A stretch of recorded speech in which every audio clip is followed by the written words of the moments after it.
China, to my knowledge, is the only country in the world where the government-run industrial program kills people and sells their organs. In 2006, it first came to light that prisoners of conscience were being killed on demand for organ transplants in secret detention facilities throughout China.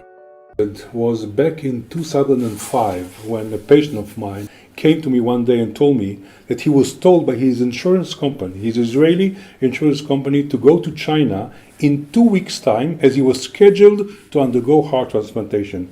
And when I asked him how come such a surgery can be scheduled ahead of time, somebody has to die on the very day of the operation, he said he didn't know, and he went to China and got his heart transplantation exactly on the date that he was promised. It was bringing in about $9 or $10 billion a year, this industrial transplant operation going on across China now. Because they have a bank of live donors waiting to get a match on the computer. It's a crime against humanity. In 1999, the crackdown of Falun Gong starts. That is the largest action of scale by the Chinese Communist Party since the Cultural Revolution. And by 2000, 2001, that's when you have this explosion of transplant activity. We see continuity in the numbers over time. Falun Gong is as I call it, it's kind of a Buddhist revival group. It doesn't have churches and so forth, doesn't have temples. What it has is sort of common beliefs. These shared beliefs revolve around self-improvement based on the values of truthfulness, compassion, and tolerance. By the end of the 1990s, the Chinese government estimated that over 70 million of its citizens were practicing Falun Gong.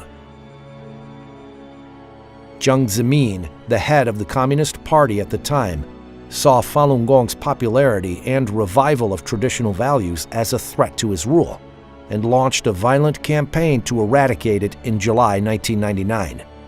The official line in terms of repression of Falun Gong of the party is bankrupt them financially, ruin their reputations, destroy them physically. So that the vilification is destroying their reputations, the organ transplants is destroying them physically. It was like convert or die.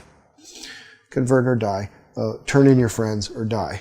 The systematic government-sponsored harvesting of organs is a monstrous crime. I strongly believe that the 17-year campaign to eradicate Falun Gong will be seen as one of the great shames of recent Chinese history. How can doctors, people trained to heal, harvest organs from living people for transplants? They made you disabled to think yourself. My whole body just become a robot. He was told to extract the organs from a living prisoner in 1995. I killed him. This thing is haunting me. This is a new form of genocide, and it's using the most respected members of society to implement it. This is one of the central tests of our time. We can't avoid this any longer.